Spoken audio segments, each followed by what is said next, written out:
What does your logo say about you? Hello, my name is Mike Lloyd. I've been a professional photographer for 12 years. And one thing that I have gotten really good at is helping people build brands. Because as a photographer, we tell stories through photos. And if we don't know what that story is and what we're trying to accomplish, we can't do it very well. And one of the things that most photographers get hung up on is their logo. Because the logo can be a very powerful tool. I mean, it's the symbolic representation of you, your brand, everything you stand for. And it can be really easy to spend way too much time stressing out about coming up with the perfect one. And it can also be really simple to just come up with a simple, effective logo to use for your company. So this video is a critique of a couple different logos that photographers have sent in to get feedback from me. You are going to learn a ton about logos and branding in general, and I'm excited for you to watch this.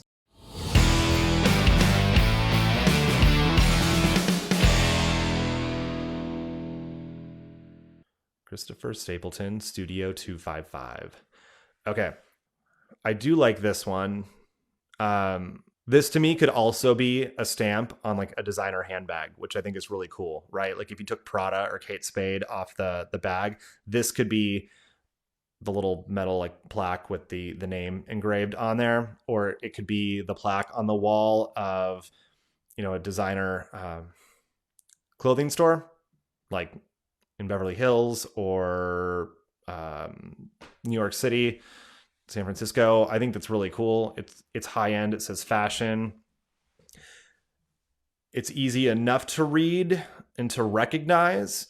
It's still kind of swoopy, but the names are recognizable enough. I'm not feeling all the little swirls on the S for studio, because again, I think it's a typography thing. If you already have a busy font up top, having a simpler font down below it will blend better, so they're not competing, because they feel very different to me. So that's maybe the only thing I would change on this one, or like drop Studio 255 down, make it a little bit bigger, but have it be a little bit simpler font so you don't have the swirls in the S. Yeah, just so the typography matches a little bit better, because they say two very different things. But that's the vibe that I'm getting from this. It looks like a designer, like a high-end designer company. And it's super clean, very simple, which is great. And when your name becomes the logo, I think that's great, because people are going to recognize you for you. That also eliminates competition, because you're not, Happy Memories photography studio that could be run, by any 16-year-old, where they just teach to push the camera or the button on the camera on top of a tripod. The lighting setup never moves, right? Like the yearbook studio kind of places, or the picture people kind of thing. Time and a place, those are great for certain markets. It's not what we're doing. And so having your name be the name of the business and the backbone of your brand is going to allow you to charge more money. And people aren't going to think, well, somebody else has a really nice camera, so why wouldn't I just hire them if they're cheaper? Because you're not paying for someone with a nice camera. You're paying for your work as an artist and as a creator. And there's a lot of power to that. So I think this one's great. I would just work on the typography for the Studio 255 and just have a little bit simpler font so it doesn't send a different message than the actual name. Amy PS Photography. Okay. And I know these are just like, most of these were shared off of cell phones, right? Or like copy pasted from the header on your website. So we'd want, obviously, I don't know if you can even see my mouse, more space all the way around this thing. It's cropped in like right to the edge of each of the graphics and the letters. So it feels cramped and just in this situation. It doesn't quite flow, because you have the words that go along the bottom. The logo leads you up. And if you think of leading lines in the graphic, it's like you read the Amy PS and the graphic of the woman like leads you up, but then you have to consciously come back down to read the word photography. So the image doesn't flow. It'd be like having somebody in the frame like looking up, and then it just, like, the leading lines don't guide you through the image. Also, the graphic seems pretty busy, and I don't think the font matches the graphic. I'd also want to know, like, why the graphic. I think it's great that it's not just a camera or an aperture.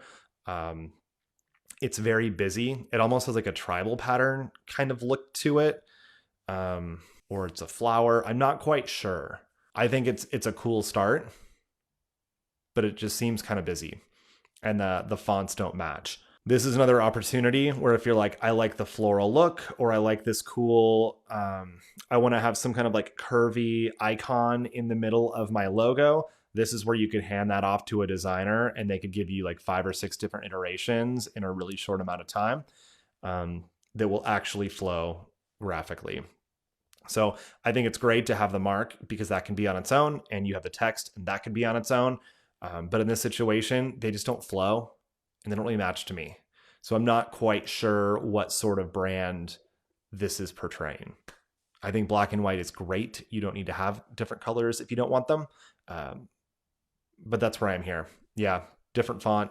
The graphic just feels really busy to me and doesn't quite fit with the font that's chosen. But I think if you hand that off, like go onto Fiverr and find a logo designer, they'll be able to create something for you in no time. All right. And Mark, if you're still here. Cool. This one is also one of those, like, this looks expensive. The MA logo looks super expensive. The only thing that I'm not feeling is the gradient in Boudoir feels kind of like word art to me. I'm sure it's meant to look like metallic or like gold or something, and I think that's really cool. I'm glad it's not like embossed and drop shadowed and stuff too. I think you could leave it alone, but that would be my only critique, is to not have the gradient in the letters. Also, the logo feels very masculine. Like, this is a company that I would expect to sell like designer suits, is the vibe that I'm getting from this. The letters feel very masculine, which obviously, like, Mark, you're a dude, so that makes sense. And obviously, like, you guys are doing well business wise, no complaints there.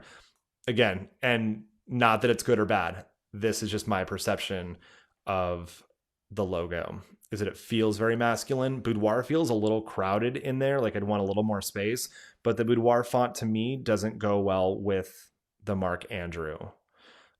I love Mark Andrew Boudoir as a name. I think that's magic. And it's taking ownership of your creation, but the Boudoir font doesn't quite match to me. And it does seem very masculine, which you could totally do. That'd be fine.